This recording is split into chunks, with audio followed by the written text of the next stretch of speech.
특별 새벽 기도의 넷째 날입니다. 묵상집 가져오신 분은 목요일자 오늘자를 펴시고요. 성경책 가져오신 분은 23장 1절부터입니다. 23장을 펼치시면 되겠습니다. 오늘 본문은 예수님께서 빌라도에게 재판을 받으시는 내용입니다. 먼저 누가복음의 기록을 따라서 재판받는 과정을 함께 살펴보겠습니다. 유대의 산헤드린 공회는 새벽에 졸속으로 예수님을 재판했습니다. 예수님께 너는 하나님의 아들이냐? 라고 물었고 주께서 내가 그다 라고 대답하자 더 무슨 증거를 요구하겠는가? 라고 하며 재판을 끝냈습니다. 율법은 신성모독을 사형에 해당하는 죄로 보기에 주님께서 신성을 모독하였다고 하여 사형을 언도한 것입니다. 그러나 그들은 로마의 통치 아래 있었기 때문에 마음대로 십자가형, 하나님의 저주를 받았다고 일컬어지는 십자가형을 집행할 수 없었습니다. 스테반의 예에서 보듯이 투석형은 집행할 수 있었지만 십자가형은 반드시 로마의 허락을 받아야 했습니다. 이에 그 새벽 로마 총독 빌라도에게 몰려갑니다. 그들은 빌라도에게 다음과 같은 제목으로 예수님을 고발해요. 2절 말씀 같이 한번 읽어볼까요? 2절입니다. 시작. 고발하여 이르되 우리가 이 사람을 보매 우리 백성을 미혹하고 가이사에게 세금 바치는 것을 금하며 자칭 왕 그리스도라 하더이다 하니 총 3가지 죄목이죠. 첫 번째, 그가 백성을 미혹했다. 유대 사회는 매우 자주 자칭 메시아라고 하는 자들이 나타나서 유대인들을 현혹하며 로마에 저항하도록 선동했습니다. 예수님께서 그렇게 하셨다는 거예요. 두 번째, 가이사에게 세금 바치는 것을 금했다. 어느 나라든지 세금은 국가 존립의 근간입니다. 세금을 내지 말라고 하는 것은 반역 중에 반역이죠. 세 번째, 자칭 왕 그리스도라 했다. 이것은 앞에 나온 두 가지 내용을 바탕으로 한 것입니다. 자칭 그리스도라고 주장하며 유대인들을 선동했고 자칭 왕이라고 주장하며 세금을 가이사에게 내지 말았다는 거예요. 말도록 했다는 거예요. 이 3가지 내용 모두 사실이기만 하면 십자가형에 해당하는 반역죄입니다. 빌라도가 혹 할 수밖에 없는 죄목이죠. 그러나 평생 로마의 정치판에서 수많은 권모술수를 겪었던 빌라도가 모를 리가 없습니다. 몇 마디 신문을 해보고 저들의 주장이 거짓이라는 것을 압니다. 이에 첫 번째 선고를 내립니다. 4절 말씀 이것도 같이 읽어볼까요? 시작. 빌라도가 대제사장들과 무리에게 이르되 내가 보니 이 사람에게 죄가 없도다 하니 빌라도의 무죄 선고에 흥분한 무리가 더욱 소리질러 강하게 말합니다. 그는 갈릴리에서부터 시작해서 온 유대를 돌아다니며 선동했던 자요. 무죄라니 말이 안 됩니다. 빌라도는 예수님이 갈릴리 출신이라고 하는 대목에 귀가 번쩍합니다. 갈릴리 출신이라고? 마침 잘 됐네. 갈릴리 지방을 다스리는 헤롯 왕의 의견을 들어보자. 당시 헤롯은 유월절 명절을 지키기 위해서 예루살렘에 와 있었기에 빌라도는 예수님을 헤롯에게로 보냅니다. 빌라도가 있던 총독 관저와 헤롯이 머물던 하스모니안 궁은 걸어서 고작 10분 거리였기에 금방 도착했어요.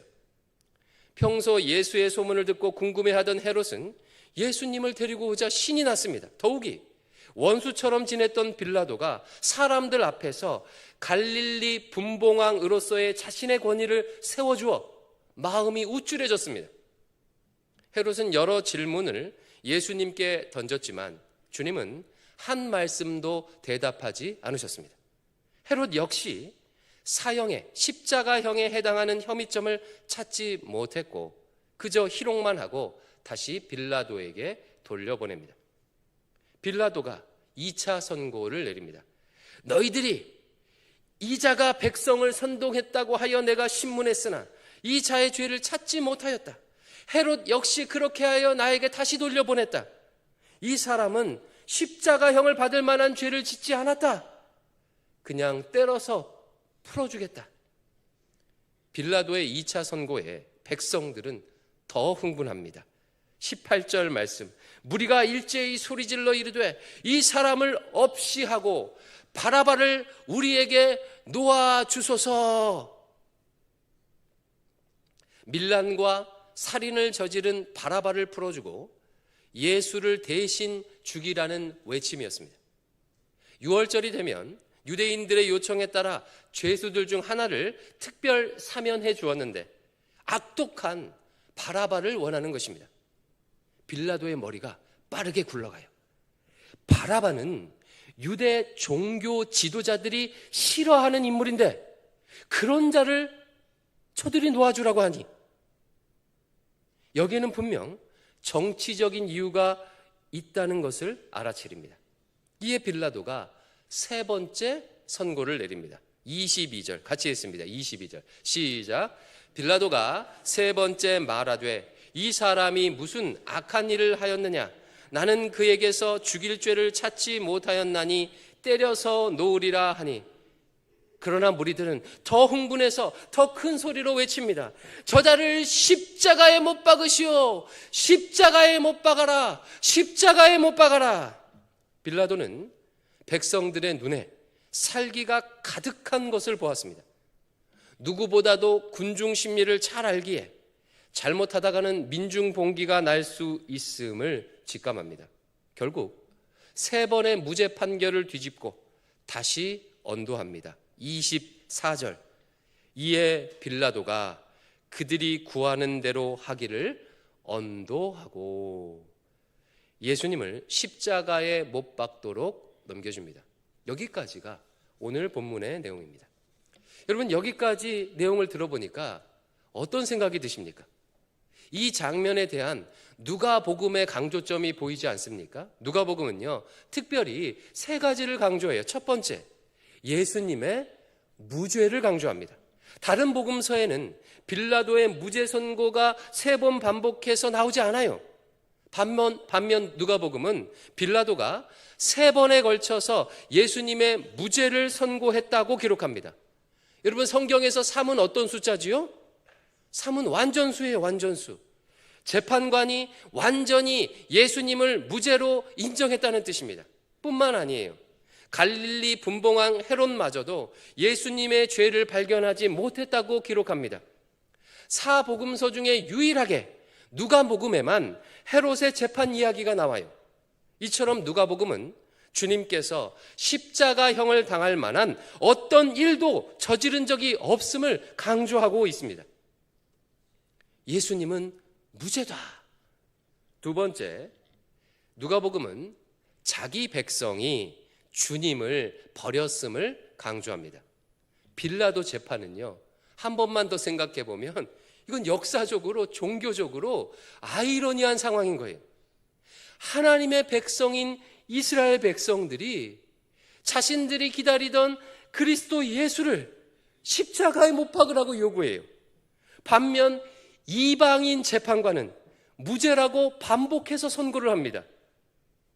이스라엘 백성들은 메시아를 죽이라고 하고 이방인은 무죄라고 선고하는, 이건 역사적으로 종교적으로 아이러니한 상황이에요. 예수님은 자기 백성에게 버림을 받으셨습니다. 그런데 이런 상황은 사실 이스라엘에게 특별한 일이 아니에요. 과거에도 이스라엘 백성들은 이런 짓을 자주 저질렀습니다. 하나님께서 보내신 참 선지자를 박해하고 죽였던 일이 한두 번이 아니지요. 여러분, 우리가 작년에 예레미야서를 묵상하면서 이것을 보지 않았습니까? 이스라엘 역사 속에서 하나님은 항상 자기 백성에게 버림을 받으셨습니다. 하나님의 백성이 하나님의 이름으로 하나님을 버리는 짓을 반복해 왔고 지금도 마찬가지입니다. 이스라엘 백성들은 하나님을 모욕했다는 이유로 하나님을 십자가에 못 박았습니다. 저는 이와 같은 아이러니가 지금도 반복되고 있다고 생각합니다. 여러분, 지금 이 시대에 하나님을 욕되게 하고 하나님을 거부하는 사람들이 누구입니까? 비신자들일까요? 아니면 신자인 우리들일까요? 어리석은 자들은 교회가 외부의 공격에 의해서 어려움을 당한다고 주장합니다. 불교나 이슬람교 때문에, 공산주의나 과학주의 때문에, 동성애 때문에 하나님 나라가 위협받는다고 생각해요. 과거 이스라엘도 그렇게 착각했었죠. 이스라엘이 망한 이유는 바벨론 때문이다, 헬라 제국 때문이다, 로마 때문이다. 그러나 하나님의 말씀은 뭐라고 가르쳐주고 있습니까? 너희들이 망하는 이유는 너희가 하나님을 떠나 탐욕을 쫓아 우상 숭배를 했기 때문이다. 하나님의 백성인 너희가 공의와 정의를 버리고 형제를 억압했기 때문이다 라고 반복해서 얘기하고 있습니다. 여러분, 그렇습니다. 교회는 외부의 공격에 의해서 절대 망하지 않습니다. 역사상에 그런 적이 한 번도 없었어요. 교회는 대제국 로마가 250년을 박해했지만 건강하게 생명력을 유지했습니다. 오히려 로마가 교회의 밥이 되었습니다. 교회가 어려움을 겪는 이유는 한 가지 때문이에요. 하나님의 백성 때문입니다. 하나님의 백성이 하나님의 이름으로 예수 그리스도를 몰아내기 때문입니다. 지금도 마찬가지입니다. 하나님의 백성들이 예수님을 몰아내는 아이러니가 지금도 펼쳐지고 있습니다. 여러분, 이 시대에 교회가 신자가 몰아내고 있는 예수 그리스도는 누구일까요? 성경이 분명히 가르쳐주고 있지요. 마태복음 25장에 보면 이런 비유가 나와요. 최후의 심판 때 임금이 백성들을 왼편과 오른편으로 나눕니다. 그래서 심판해요. 지옥불에 들어갈 왼편에 있던 자들에게 임금님이 이렇게 말씀하세요. 41절, 43절. 41절 제가 했습니다. 또 왼편에 있는 자들에게 이르시되 저주를 받은 자들아, 나를 떠나 마귀와 그 사자들을 위하여 예비된 영원한 지옥불에 들어가라. 왜 그렇게 들어가야 할까요? 42절, 43절 같이 읽습니다. 시작. 내가 줄일 때에 너희가 먹을 것을 주지 아니하였고 목마를 때에 마시게 하지 아니하였고 나그네 되었을 때에 영접하지 아니하였고 헐벗었을 때에 옷 입히지 아니하였고 병들었을 때에 옥에 갇혔을 때에 돌보지 아니하였느니라 하시니. 그러자 왼편에 있던 자들이 묻습니다. 우리가 언제 임금님을 돌보지 않았습니까? 45절 말씀 같이 한번 읽습니다. 시작. 이에 임금이 대답하여 이르시되 내가 진실로 너희에게 이르노니 이 지극히 작은 자 하나에게 하지 아니한 것이 곧 내게 하지 아니한 것이니라 하시니. 여러분, 예수님은 지극히 작은 자의 모습으로 우리를 찾아오십니다. 가난한 자의 모습으로, 목마른 자의 모습으로, 나그네인 난민의 모습으로, 헐벗은 상처받은 자의 모습으로, 병자의 모습으로, 감옥에 갇힌 죄인의 모습으로 우리에게 찾아오세요. 그러나 자기 백성이 이런 주님의 모습을 보지 못하고 율법과 이념과 윤리의 잣대를 가지고 주님을 몰아냅니다. 2000년 전처럼 주님을 심판대에 세웁니다. 오히려 세상이 그 약자들을 향해 무죄를 선고하고 하나님의 백성들은 못 박으라고 말하는 아이러니가 지금도 펼쳐지고 있습니다. 세 번째, 누가복음은 모든 자들이 주님을 죽이는 일에 동참했음을 강조합니다. 오늘 본문에 나온 사람들은 결국 한 명도 빠짐없이 예수님을 십자가에 못 박는 데 협력합니다. 대제사장과 서기관들은 예수님을 고발하는 데 앞장서요. 무리들은 무죄를 선고한 빌라도를 끝까지 몰아붙입니다. 헤롯과 빌라도 역시 마찬가지지요. 무죄를 선고해 놓고도 자신의 선고를 스스로 뒤집습니다. 자신의 정치적 이익을 위해 무죄한 예수님을 십자가에 내어줍니다. 이처럼 저마다의 이유와 저마다의 모습으로 예수님을 십자가에 못 박습니다. 여러분, 예수님을 십자가에 못 박은 사람은 누구입니까? 시공간의 관점에서 보면 2000년 전 예루살렘에 있던 사람들이에요. 그러나 영혼의 관점에서, 하나님의 관점에서 보면 예수님을 십자가에 못 박은 사람들은 우리 모두입니다. 우리 모두예요. 누가복음이 이것을 지금 말하고 있는 것입니다. 우리는 저마다의 이유로, 때로는 적극적으로, 때로는 소극적으로, 때로는 자신이 한 말을 뒤집으면서 주님을 십자가에 못 박습니다. 나의 탐욕이, 나의 폭력성이, 나의 무관심이, 나의 방관이 예수님을 십자가에 못 박은 것입니다. 십자가를 통과한다는 것의 의미가 바로 이것입니다. 내가 바로 예수님을 십자가에 못 박은 죄인임을 깨닫는 것. 십자가를 경험하기 전에는 자기 자신을 조금은 부족한 점은 있지만 그래도 나는 괜찮은 사람이라고 여겨요. 아니면 자신은요, 불쌍한 사람이라고 여깁니다. 그리고 그 조금의 부족함마저도 사실은 내 잘못이 아니라 내 환경 때문이라고 생각합니다. 그러나 예수 그리스도의 십자가를 만나게 되면 나에 대한 모든 환상은 깨어져 버립니다. 내가 하나님 앞에서 얼마나 끔찍한 죄인인지를 깨닫게 돼요. 바로 내가 2000년 전에 그 빌라도의 법정에서 예수님을 십자가에 못 박으라고 소리 높여 외쳤던 그 무리 중 하나였음을 깨닫습니다. 사랑하는 성도 여러분, 예수 그리스도의 십자가를 바라보면서 무엇을 발견하십니까? 내가 예수님을 십자가에 못 박은 자임을 볼 수 있는 자만이 십자가 사랑의 위대함도 경험할 수 있습니다. 나의 죄성에 깨달음 없는 십자가는 그저 낭만적인 은유이자 시어일 뿐입니다. 자신의 실체를 보는 자가, 자신의 죄성의 끔찍함을 볼 수 있는 자가 십자가의 무한한 은혜도 누릴 수 있는 것입니다. 여러분께서는 십자가 앞에서 누구입니까? 물론 이런 깨달음은 어느 한순간에 다 한 번에 이루어지는 것이 아닙니다. 죄인이라는 깨달음은요, 신앙의 전 과정에 걸쳐서 깨달아가는 거예요. 내가 주님을 처음 만나고 구원받을 때는 그만큼만 나의 죄성을 깨달아요. 어린 자녀들을 생각해 보십시오. 우리 자녀들이 자신의 죄악된 본성을 얼마나 깨닫고 예수님을 믿겠습니까? 대부분의 아이들은요, 고작해야 부모 말 듣지 않는 것, 거짓말한 것, 친구 미워하는 것 등등 몇몇 행위만을 떠올리지요. 그렇다고 우리 아이들이 십자가를 통과하지 않은 것은 아닙니다. 처음 구원받을 때는 구원받을 만큼만 내 죄를 깨달아요. 그리고 그 정도는 사람마다 다 다릅니다. 대신 이 깨달음은 신앙의 전 과정 속에서, 여정에서 계속되는 거예요. 한 번만이 아니라 점점 더 하나님 앞에 나아가게 될수록, 점점 더 예수님과 가까워질수록, 연합할수록 내가 얼마나 흉악한 죄인인지를 점점 더 깊이 깨닫는 거예요.